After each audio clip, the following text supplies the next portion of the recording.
जय गुरु जी, शुक्राना गुरु जी। आज हम योगी कथा में तो बुक का चैप्टर 12 का पार्ट 5 पढ़ने जा रहे हैं।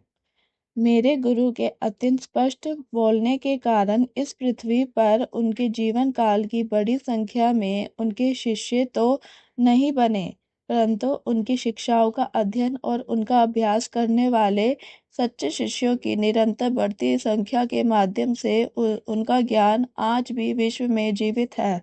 सिकंदर जैसे योद्धा भूमि पर स्वामित्व स्थापित करने की चेष्टा करते हैं। श्री युक्तेश्वर जी जैसे सिद्ध पुरुष उसमें भी आगे जाकर मनुष्यों की आत्माओं को जीत लेते हैं। गुरुदेव की यह रीत थी कि वे अपने शिष्यों की साधारण नगण्य त्रुटियों को भी एक प्रकार की अर्थ गर्भित गंभीरता के साथ बताते थे। एक दिन श्री युक्तेश्वर जी का दर्शन करने मेरे पिताजी श्रीरामपुर आए। पिताजी को संभवतः यह आशा थी कि उन्हें मेरी प्रशंसा सुनने को मिलेगी। मेरी त्रुटियों का लंबा वर्णन सुनकर वे स्तब्ध हो गए। वे तेजी से मुझसे मिलने आए। तुम्हारे गुरु की बातें सुनकर तो मुझे लगता है कि तुम पूरे चौपट हो गए हो। पिताजी की अवस्था हंसने और रोने के बीच की थी। इस अवसर पर श्री युक्तेश्वर जी के मुझ पर कोप का एकमात्र कारण यह था कि मैं उनके सौम्य संकेत की ओर कोई ध्यान न देकर एक व्यक्ति को अध्यात्म मार्ग पर लाने का प्रयत्न कर रहा था। संतप्त होकर मैं तेजी से गुरुदेव के पास जा पहुंचा। मुझे देखते ही उन्होंने अपनी दृष्टि नीची कर ली, जैसे अपने अपराध का उन्हें बोध हो। यह एकमात्र अवसर था जब मैंने उस दिव्य सिंह को अपने सामने विवश पाया। मैंने उस अनूठे क्षण का पूरा लाभ उठाया। गुरुदेव, आपने मेरी विस्मयचकित पिताजी के सामने मेरी इतनी निर्दय आलोचना क्यों की? क्या यह उचित था? मैं फिर कभी ऐसा नहीं करूंगा। श्री युक्तेश्वर जी के स्वर में क्षमा याचना थी। तत्काल में निरस्त्र हो गया।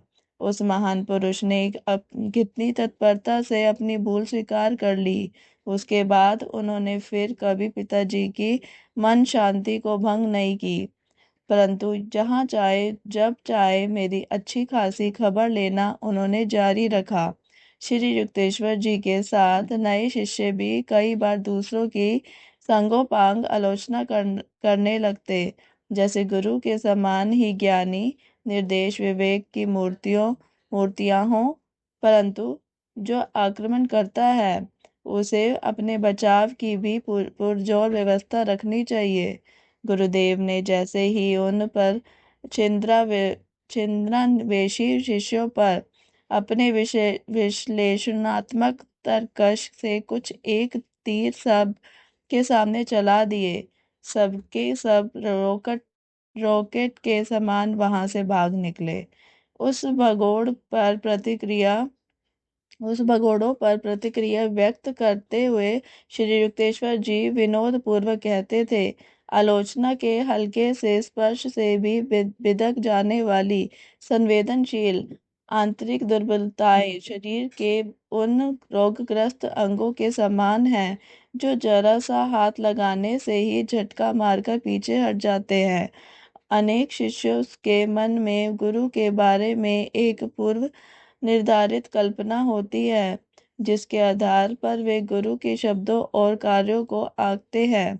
ऐसे लोगों को प्राय यह शिकायत रहती थी कि वे श्री युक्तेश्वर जी की समझ नहीं पाए और ना ही तुम ईश्वर को समझते हो। एक अवसर पर मैं बरस पड़ा, तुम यदि एक संत को समझ पाते तो स्वयं संत बन जाते। सृष्टि के अरबों रहस्यों का भेद हम जान नहीं पाए। यहाँ तक कि प्रति क्षण हम जिस हवा का श्वास लेते हैं वह हवा भी हमारे लिए अगम्य है। जब भी कोई यह सोचने का साहस करे कि एक सिद्ध पुरुष के अथाह स्वभाव का ज्ञान उसे तत्क्षण हो जाए। अनेकों शिष्य आते रहे और सामान्यतः जाते रहे। जो आसान मार्ग चाहते थे जिसमें उन्हें आते ही सहानुभूति मिले और उनके गुणों की सुखद सराहना हो, उन्हें श्री रामपुर आश्रम में निराशा ही हाथ लगती थी। गुरुदेव अपने शिष्यों को आश्रय और अनंतकाल तक संरक्षण एवं मार्गदर्शन देने के लिए तैयार थे, परंतु अनेक शिष्य संकीर्ण वृत्ति से अपने अहंकार की तृप्ति भी चाहते थे। विनम्रता की अपेक्षा जीवन की असंख्य अवमाननाओं का वर्णन करके वे आश्रम छोड़कर चले गए।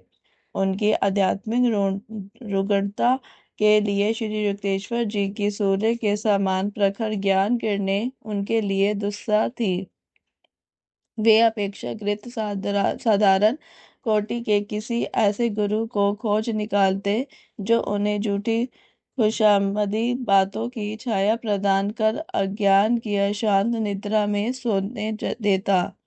गुरुदेव के साथ आरंभ में कुछ महीनों तक मुझे उनकी फटकार का सदा भय लगा रहता था, परंतु शीघ्र ही मेरी समझ में आ गया कि उनकी यह शाब्दिक चीड़-फाड़ केवल उन्हीं लोगों पर की जाती थी जिन्होंने मेरे समान ही उनके अनुशासन की मांग की थी।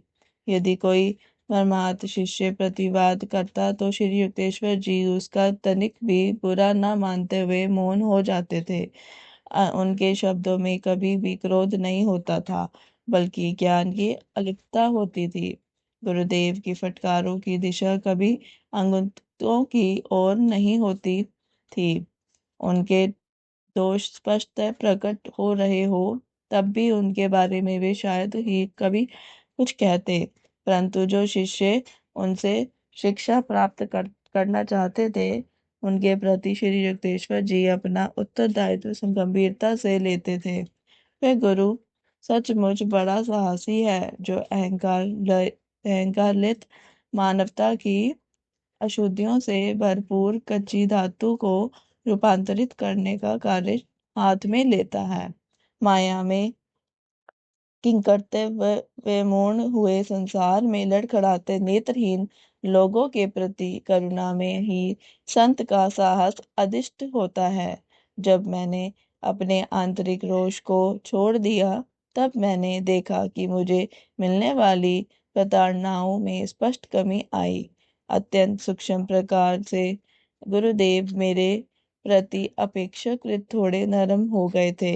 धीरे धीरे मैंने मानसिक तर्क वितर्क तथा अवचेतन निग्रहों की वह प्रत्येक दीवार डाल दी जिसके पीछे मानव व्यक्तित्व आड़ लेता है।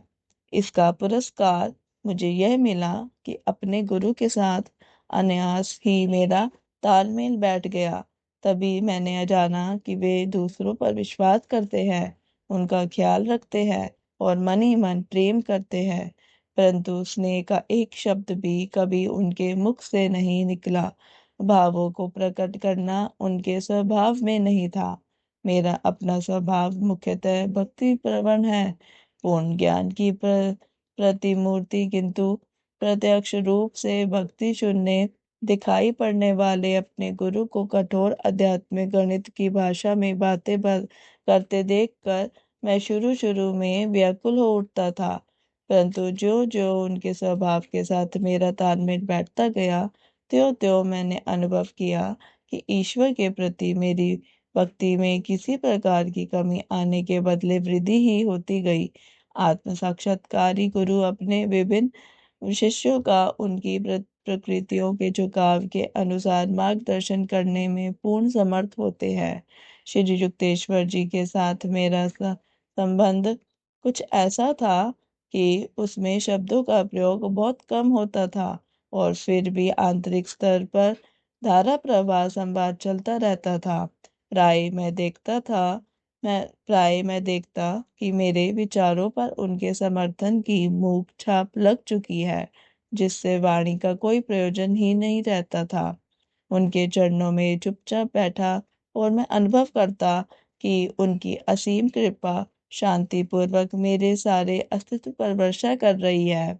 अपने कॉलेज जीवन के प्रथम वर्ष की ग्रीष्मकालीन छुट्टियों में गुरुदेव के निष्पक्ष न्याय का एक स्पष्ट उदाहरण मुझे देखने को मिला। अपने गुरु के साथ कुछ महीनों तक निरंतर समय बिता पाने के साथ के इस अवसर की मैं लंबे समय के से प्रतीक्षा कर रहा था। मेरे उत्साहपूर्ण आगमन पर श्री युक्तेश्वर जी प्रसन्न थे। आश्रम का सारा कार्यभार अब तुम्हें संभालना है। तुम्हारा काम होगा अतिथियों का स्वागत करना और अन्य शिष्यों के काम की देखरेख करना। इनके इसके 15 दिन बाद कुमार नाम का पूर्वी बंगाल का एक देहाती लड़का आश्रम में शिक्षा प्राप्त करने के लिए आकर रहने लगा।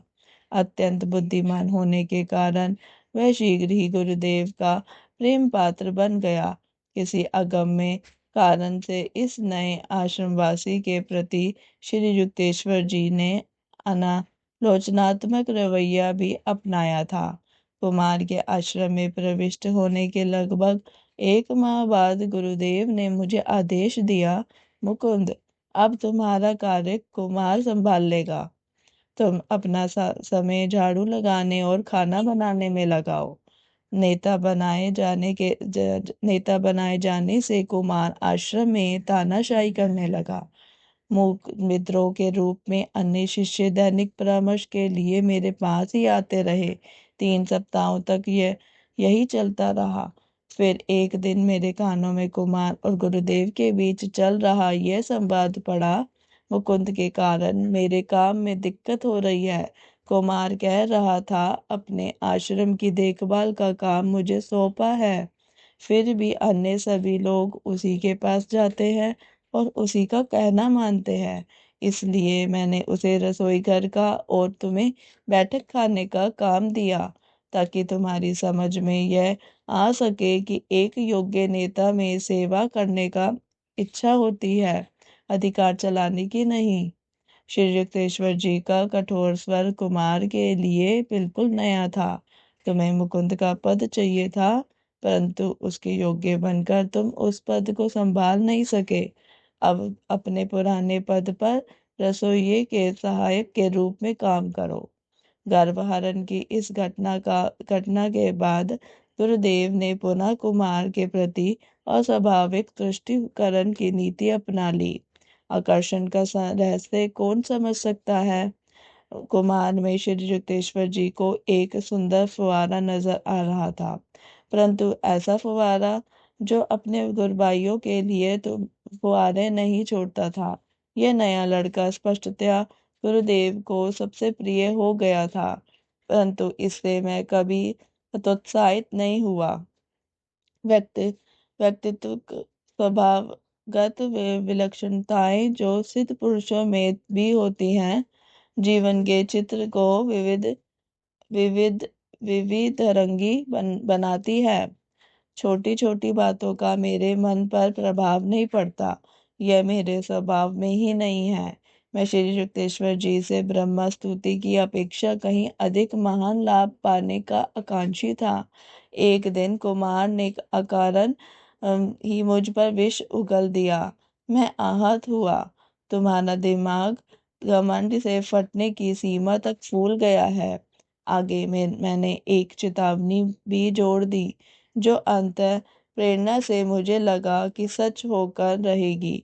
यदि तुमने अपने तौर तरीकों में सुधार नहीं किया तो किसी दिन इस आश्रम से निकाल दिए जाओगे।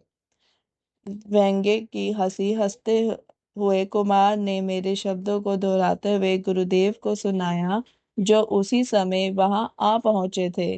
डांट पड़ने की पूर्ण आशा करते हुए मैं स्कप कार एक कोने में खड़ा हो गया। शायद मुकुंद ठीक ही कह रहा है। गुरुदेव के असाधारण रूप से शुष्क शब्द सुनाई दिए। 1 वर्ष बाद कुमार अपने गांव जाने के लिए निकल पड़ा। उसने श्री युक्तेश्वर जी जो कभी अपने शिष्यों के आने जाने के मामलों में अधिकार पूर्वक हस्तक्षेप नहीं करते थे, कि मौन अस्वीकृति की अवहेलना की। कुछ महीनों के बाद जब वह लौट कर आया तो उसमें एक प्रकार का दुखद परिवर्तन स्पष्ट दिखाई दे रहा था। तेजस्वी चेहरे का राजसी कुमार अब लुप्त हो गया था। केवल एक साधारण देहाती अब हमारे सामने खड़ा था, जिसने कई बुरी आदतें भी अपना ली थी। गुरुदेव ने मुझे बुला लिया और भग्न हृदय से मुझसे चर्चा करते रहे कि कुमार अब आश्रम के संन्यास जीवन के योग्य नहीं रहा। मुकुंद, कल ही कुमार को आश्रम छोड़कर चले जाने के लिए कहने का काम मैं तुम पर छोड़ता हूँ। मैं स्वयं इसे नहीं कर सकता। श्री युक्तेश्वर जी की आंखें भर आई, परंतु उन्होंने शीघ्र ही अपने पर काबू पा लिया। यदि यह लड़का मेरी बात मानता तो और जाकर अवांछनीय संगति में नहीं पड़ता, तो इस हद तक कभी नहीं गिरता। इसने मेरे संरक्षण को ठुकरा दिया है। निर्दय संसार के ही अभी उसका गुरु बने रहने की आवश्यकता है। जय गुरु जी, शुक्राना गुरु जी। इसी के साथ इसका चैप्टर 4 समाप्त होता है। सॉरी, चैप्टर 12 का पार्ट 4 समाप्त होता है। कल हम इसी का पार्ट 5 पढ़ेंगे। जय गुरु जी, शुक्राना गुरु जी। मेरी वॉइस में अगर किसी को अच्छा लगे तो वीडियो को लाइक, शेयर और कमेंट जरूर करें। साथ ही चैनल को सब्सक्राइब करना ना भूलें। ओम नमः शिवाय। शिव जी सदा सहाय। ओम नमः शिवाय। गुरु जी सदा सहाय।